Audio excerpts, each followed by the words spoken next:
and then the resin would work its way up the tarp. Okay. And I ended up coating my hair. So No. anybody does.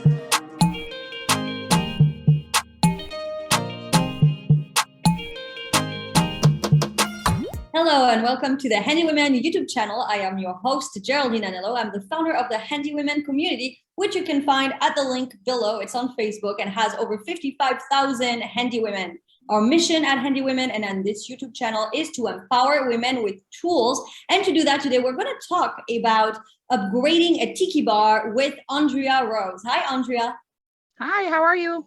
I am so excited because I love me a tiki bar. I love going to tiki bars. I love anything tiki. I think the vibe is fun. So I just cannot wait to hear. You moved into this house a few months ago and you inherited a tiki bar, which first of all, amazing. What was the tiki bar like? And can I take a look at it now? Can you tell me what needed to be done? So the tiki bar, when we first moved in, it was actually one of the things that drew me to the house. I was like, oh, that's so fun. However, they had not done a great job finishing it. So the structure was sound. However, the bar top itself, they had tried to resin it. I don't believe, measured for the resin, which is super important, right? Measurement, so they had work necessary. Oh yes, a little bit. Right. So they had this very level, thankfully, concrete top that they had poured about half a gallon of dark blue resin on, and then they didn't even try and spread it in most spots. And it was where it had come off on the edge of the counter. It was actually sharp, so you could cut yourself on it. It was, if you see the U, there was a little splotch there, and then there was like a line of it there, and then a little splotch there. And it was varying thicknesses, from almost half an inch thick to almost the same thickness as the level concrete. So I had to grind the entire thing. How do you grind concrete? So you get a grinder. I had to learn this. And you get gloves because you don't want to grind your fingers off. And then it's a power tool with it's got a wheel on it. Okay. And it's kind of like sanding, except for it's a wheel, and you just go over and you smooth out all the resin and the concrete. You have to have your mask because it has the resin, probably for the concrete too, but I had a N95, so I didn't inhale all the particles. And then once it was smooth, I measured for the resin. And then actually, funny story. So I normally you want to do resin inside, right? Because of the bugs and everything. This I couldn't do. So I actually I tarped everything off really, really well. What I didn't think about was enough room to move around the tarp. And so while I was resining, the tarp was actually sticking to the side, and then the resin would work its way up the tarp. Okay. And I ended up coating my hair. So no, if anybody does this, instead of shaving your head, you soak it in rubbing alcohol, apparently. And so, oh yes. My God. That's so scary. Were you scared? I was, like, when I went to take my hair tie out, I was like, oh my gosh, I have helmet head. What the heck? Because I couldn't even think of how I had gotten it into my hair because I had been so careful. And then I was like, oh my gosh, the tarp, it must have just like barely touched my hair. And if you've ever worked with resin, it goes everywhere. And so it was, yeah. So then after that, I took the tarp down and didn't have any more problems except for a couple of little bugs. So. Wait, so what happened to your hair? You just washed it in rubbing alcohol and it didn't kill your hair and it saved it? Yeah, I soaked it for about half an hour in rubbing alcohol and all the resin came out. And luckily, my hair totally recovered. So it didn't change color or anything? Didn't change color or anything. Oh my gosh. Okay, yes. Keep making that a new check mark on a handiwork project when working with resin. Be careful of your hair. Maybe put I would say when working with anything sticky, I now put like a bandana or something over my hair.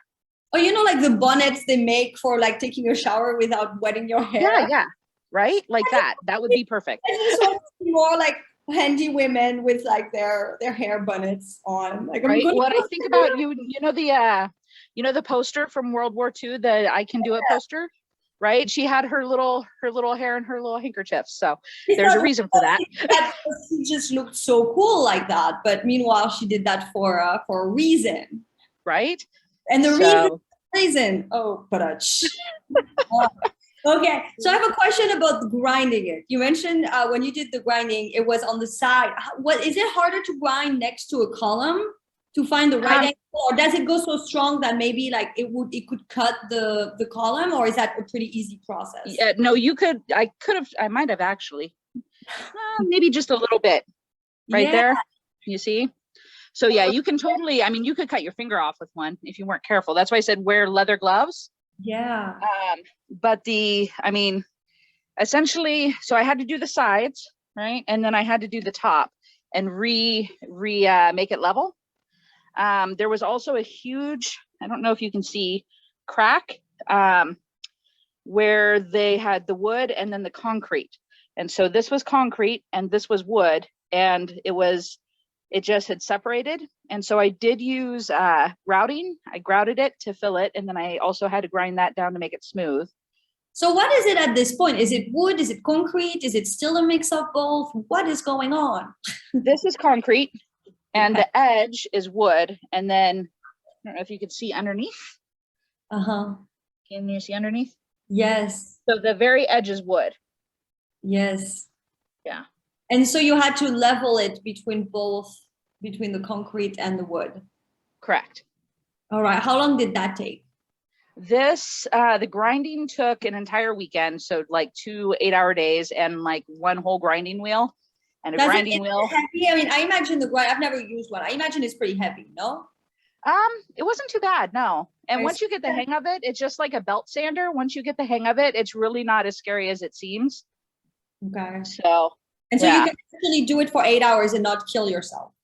Yeah. And I mean, you saw me, I'm not like peak physical condition. So if I can do it for 8 hours, pretty much anybody can. Okay. I mean, I know there are some projects that 8 hours is just too, like, you don't want to be sanding for 8 hours. Like your arm will fall off, things like that. Okay. Yeah. So you leveled everything and it didn't have those pretty colors yet, did it? It did not have the pretty colors. It was all concrete at that point. And then the rest. Wait, I have a question about the previous owners. Did they use this bar as it was? I have no idea. I don't think so. I don't think they it doesn't seem like it was a very inviting place. It just seemed like it was this good idea that just kind of didn't come out quite right.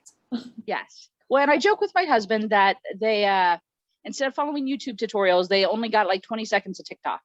Yeah. And so they start projects, we're finding, and they do them haphazardly, and then we're now having to come through and finish them. And some of them are great. Like, I mean, they did a lot of detailed work on this. I mean, like the columns are really cute. I think they might have even painted these, but then they didn't take the time to do the resin correctly. So how old is that Tiki Bar? Do you have any idea? I have no idea. So many questions. Okay, so let's talk about the pretty colors because they're just gorgeous.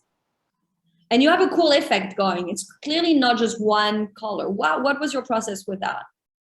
So I YouTubed a bunch of resin. What I wanted to do, because Tiki Bar reminds me of the ocean, right? So I wanted to do an ocean scene, and I'd seen a whole bunch, and it's hard to tell because it is so glossy. But you have the beach over here, and then it kind of goes into the water. And then you can kind of see it maybe a little bit better over. It's just so glossy. It's kind of hard to. I can see it, and it's just gorgeous. So, are you an artist? Did you draw those fishes yourself? I am not an artist. I did draw these fishes myself, and so I just did like a little outline. I got an aerial photo of whales, and just tried to do whales. And for any of my nerdy friends, Cthulhu. And some little fishes. So how did you go about it? How do you make it all look like this? Did you just paint? How many colors did you use? In what order did you go about it? So the base, the resin that I got, the color mix was supposed to be opaque. Mm-hmm. And when I did the first layer, it actually wasn't opaque, and you could see all the cracks where I had fixed the concrete still. Mm-hmm. So I then went back and got a spray paint and spray painted the whole entire thing a light blue. Okay. And then I came back in with the resin again and followed, you'll find a million instructions on how to make beaches, right?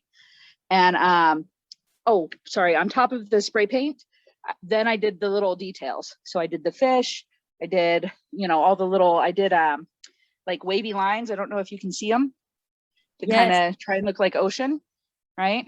So when you spray painted, was it the middle color, the lighter color, or you spray painted those different background colors? You spray painted the dark blue, the medium blue? So I spray painted just like a light blue kind of, I don't know if you can see it right there. So like kind of like a light baby blue. And then I went in with my acrylic paint set, and literally I mean, you can kind of tell I finger painted it. And so I just took a lot of different blues and just ran my fingers through it and finger painted. That's such a cool technique. I'm 5, so I like to finger paint. Okay. And what kind of paint was it that you were able to just like acrylic, like the cheap acrylic paints that you get at Walmart that you paint with your kids. That's what I used. How much time did you have between each part, between the spray paint? How long did you wait before doing the finger painting? The spray paint I let dry probably about 4 hours till it wasn't tacky, till it was like, felt like it was pretty cured. And then I did the acrylic paint over that, and then I let that dry overnight. And then over the next 2 nights, I did the resin. So I did 1 coat of ocean. So I used 5 different colors for the resin. I used a green blue, a blue green, a dark blue, and then a light blue. And then I used a powder mixture for the sand. It was a rose gold powder that you could put in. And that's what I did for the sand. Okay, I'm gonna come around so you can maybe get the color effect of that.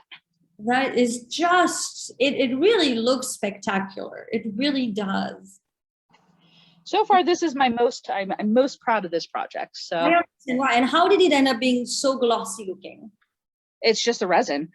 This has a lot of sparkle in it. The powders have a lot of sparkle in them. They're like adult glitter. And then just resin in itself is like glass once it dries. So it's very shiny. That's gorgeous. Well, congratulations on the project. Very well done. How long did it take you would say, from beginning to end? So most of this I did after work. And so I'd work on it for about, besides the grinding. So I got so excited once it was ground that I was like, okay, I have to do the resin. And I didn't want to do it during the day because it was too hot. And I didn't want the resin to be too liquidy. And so I was doing it at night in the dark with lights. And it was taking me about 5 hours a night to do the resin. I did that for 2 nights. And then, the paint part, that was the easiest part. I did that in just a few hours and then let it dry. Great. How much did it cost, do you think, total? The resin itself cost me $300. I used a UV resin, a high UV rated resin so that it won't yellow. And since, as you can see, it's outside, I want it to be able to last. Yes. With all the sun hitting it. The coloring probably cost me the pigments. I think I spent $50 on the pigments, and I think the powder was maybe $12, maybe not even $12. So everything was under $400. I love that, and it looks really, really like high level. Well done. Congratulations, Andrea. That's really specific, and I love it. So different. If you're watching this, did you ever do a tiki bar? Write in the comments. Do you love this tiki bar as much as I do? And more importantly, what is it you would drink on this tiki bar? I know for me, it would probably be a pina colada. But anyways, write down in the comment, like and subscribe for more videos, and see you on the Handy Women community. Thank you so much, Andrea. Thank you. Bye-bye. Bye.